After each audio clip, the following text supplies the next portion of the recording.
బుద్ధి బాగున్నప్పుడు మంచి పనులకి, సేవా కార్యక్రమాలకి, దాన ధర్మాలకి, ఒకళ్ళకి మంచి చెయ్యాలనే పనుల్లోకి ఆలోచన ఉంటుంది.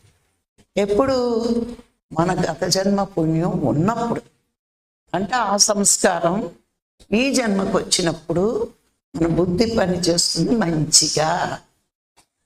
గత జన్మ సంస్కారం మనకి మంచిగా లేనప్పుడు ఈ జన్మలో నేను నాది అనే స్వార్థం ఉండి ఆ పనులే చేస్తాం.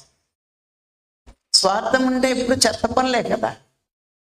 మంచి సంస్కారం ఉంటే దానం, ధర్మం, సేవ. అంటే గత జన్మ పుణ్యం వల్ల బుద్ధి బాగా వికసించినప్పుడు, ఈ కార్యక్రమాలు చేసినప్పుడు పరమాత్మే మెచ్చి మనకు ఒక సద్గురువుని ఇస్తాడు. ఎందుకు? మనం మంచిగా ఉన్నాం కాబట్టి, ఓ